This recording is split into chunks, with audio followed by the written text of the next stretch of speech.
Vamos a hablar del incesto. Ahora ven, me acabo de rechuletear este librito de Robert Heinlein, Tiempo para las Estrellas, que es pues un cuentito así para chamacos puertos, adolescentes como yo. No es para gente que se la quiera complicar mucho. Uno de los temas que toca, algo así muy casualmente, es pues el protagonista se va al espacio, se pasea durante 4 años, regresa, y en la Tierra ya pasaron más de 70 y pico de años, y luego se casa con la nieta de su sobrina. ¿Okay? Puede parecer algo chocante, algo así como te vas a casar con tu... No con tu sobrina, pero la nieta de tu sobrina, ¿no? Él lo toma como que, bueno, hay un lazo sanguíneo ya muy desparramado, ¿verdad? Es como casarte con el primo del primo del primo. Algo así. Total. No es el único cuento o historia que toca Heinlein en temas así como este. Hay unos más escabrosos. La revoltura que hace está más escabrosa. Como creo que en la del gato que camina a través de las paredes. Ahí lo toca ese tema. O Las 1000 vidas de Lazarus Long también. Ya no estoy muy seguro. Pero así toca ese tema. Entonces, ¿por qué es malo el incesto? La gente que tiene alguna religión, pues la tiene muy pelada, ¿sí? ¿Por qué es malo el incesto? Pues porque Dios te dice que no lo hagas, es pecado, y si lo haces te castigo. Se acabó, punto. Ya no tienes por qué preguntarte más. Es pecado y se acabó. Oye, pero es que, ¿qué tal si yo me quiero casar con mi hermana adoptiva? No tenemos ninguna relación sanguínea. Pues no le hace. Es pecado, punto, y ya. No se hace. Entonces, vámonos al punto de vista biológico. Porque es malo el diagnóstico, el incesto, ¿verdad? ¿Qué ramificaciones tiene? Empezamos con los genes, ¿sí? Digamos que un gen utiliza al ser humano para reproducir otro gen, ¿sí? Una gallina es simplemente el medio que utiliza un huevo para producir. No nos la compliquemos, ¿verdad? En ese aspecto. Los genes prácticamente dictan la mitad o más, 90% de lo que somos, ¿sí? Nuestro cuerpo en realidad viene dictado por los genes, ¿sí? Tienes ojos negros, ojos azules, ojos verdes, pues hay un gen que te dijo, hey, a póngale ojos azules, ¿verdad? Te vas a hacer chaparrito y te va a hacer altote.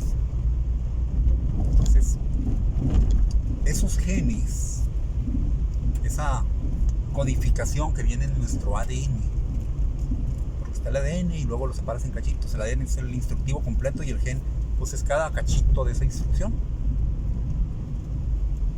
Ese gen puede ser nocivo hasta cierto punto, o puede ser bueno hasta cierto punto. Y digo hasta cierto punto porque no hay aquí cosas así muy a rajatabla, ¿no?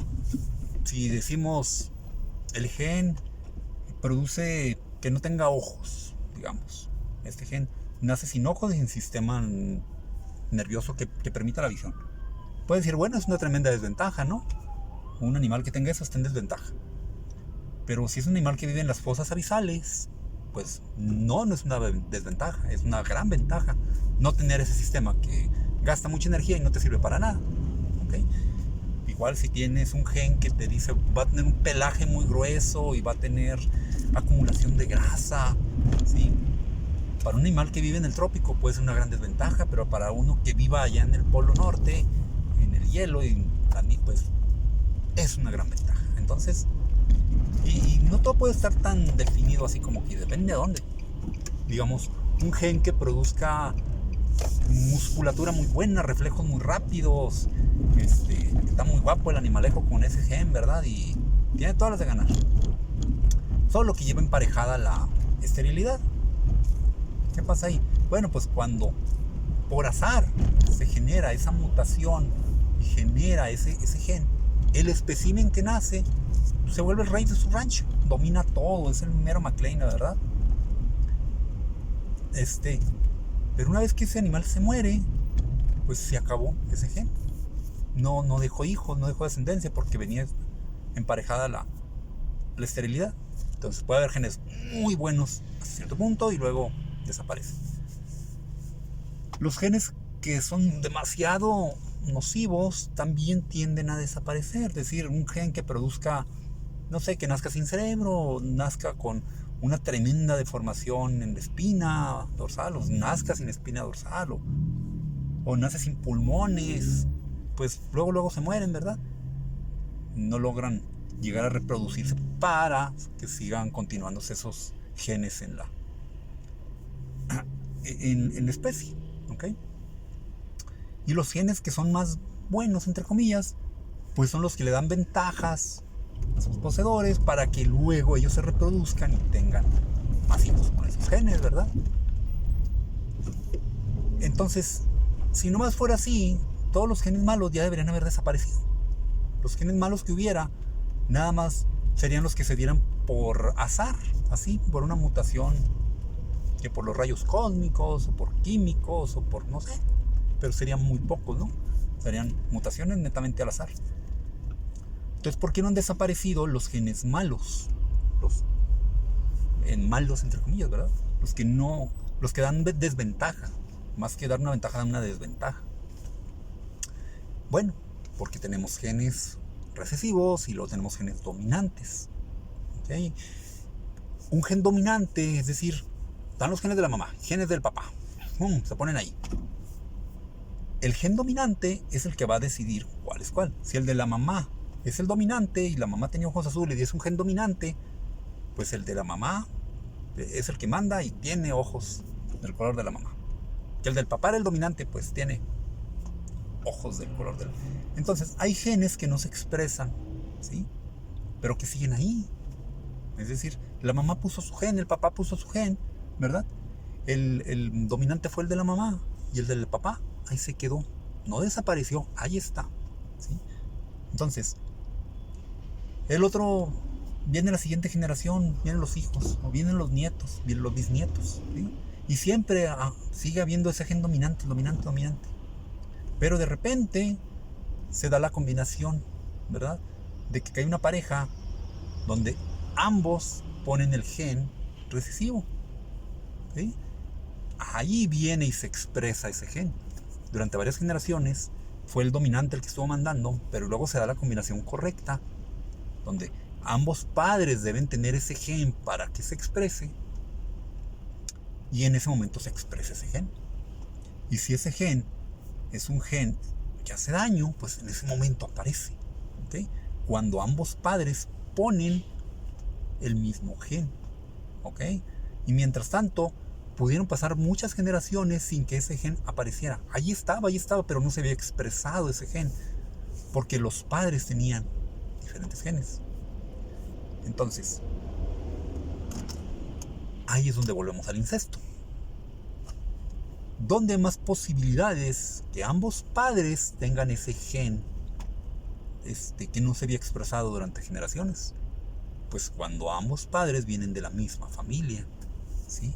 Entonces hay muy pocas posibilidades de que yo me tope con otro ser humano, ¿sí?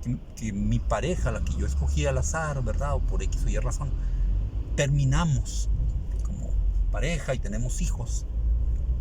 Hay muy pocas posibilidades de que ambos, yo y mi pareja, tengamos exactamente la combinación de genes que son nocivos, ¿verdad? Y que no se habían expresado, ¿sí? Es muy poca esa posibilidad. Se llega a dar, pero es muy pequeña. En cambio, si yo voy y me caso con mi hermana, la posibilidad de que yo tenga los mismos genes nocivos que mi hermana, ¿sí? Y que ambos genes va a ser muy alta esa posibilidad, ¿sí? Por eso te dicen, cásate con tu hermana y vas a tener hijos deformes. Bueno, porque hay mucha posibilidad de que esos genes nocivos que andan en mi ADN, ¿verdad? Que no aparecen porque no encuentran su contraparte, ¿verdad? Hay muchas posibilidades de que mi hermana tenga ese mismo juego de genes. Entonces, nuestros hijos tienen muchas posibilidades de que les toquen esos genes nocivos, esos genes recesivos que estuvieron ahí durante generaciones y no han desaparecido, ahí están. Entonces, por eso es malo el incesto, ¿sí? Desde el punto de vista biológico, no porque Dios te castigue. Desde el punto de vista biológico, las personas que están muy cerca de ti, sanguíneamente, tienen más posibilidades de tener los mismos genes. Entonces, vete alejando más en la trama, ¿verdad? Ya, si con tu hermano es mucho problema, ¿qué tal con la prima? ¿Qué tal con el primo del primo? Se va volviendo ya más lejana. Se van volviendo más difícil que se encuentre la combinación exacta, ¿ok? Entonces, ahí es donde empieza el asunto de que, hey, casarte con tu hermano es malo desde el punto de vista biológico. Y en ese caso, pues si te casas con alguien que es tu hermano por adopción, pues no debería haber ningún problema que si te casas con una persona completamente desconocida por ahí, ¿ok? Hay quienes quieren llevar el asunto hasta el extremo, decir, no, antes de casarse deberían hacerse un chequeo de genes, a ver si no tienen, ¿verdad? Ambos los mismos conjuntos de genes recesivos, porque llega a pasar de vez en cuando que te casas con una persona que tiene la misma combinación de genes recesivos que tú, y todos tus hijos salen con problemas. No el primero ni el segundo, todos, ¿sí? Porque les están otorgando. Entonces, aunque digan, no, es que no somos hermanos, no somos ni parientes, no le hace, pero por azar tienen los mismos genes recesivos.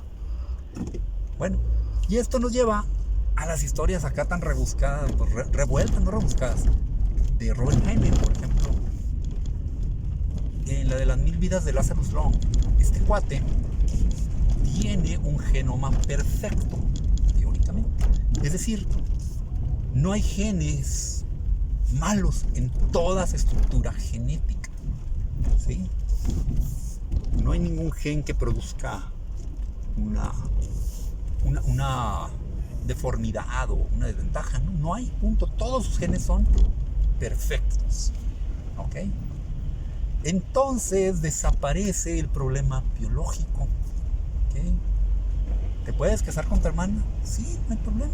¿Por qué? Porque mi gen es perfecto, mi genoma es perfecto, entonces, y mi hermana también tiene un genoma perfecto, entonces los dos vamos a tener hijos con un genoma perfecto, ¿sí?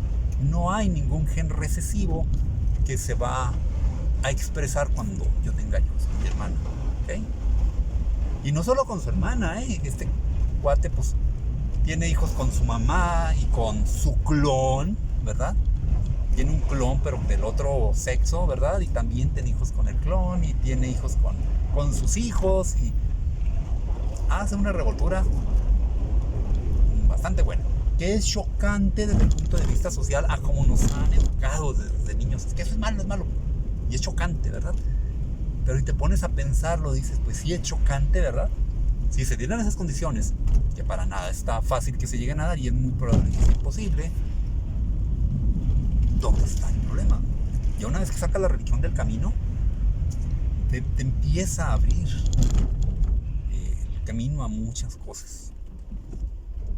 Y también es el problema, que una vez que sacas a la religión del camino, puedes terminar en cosas y en argumentos parecidos a los de los nazis y termina haciendo barbaridades, ¿verdad? En nombre de lo que según tú es la ciencia, ¿no?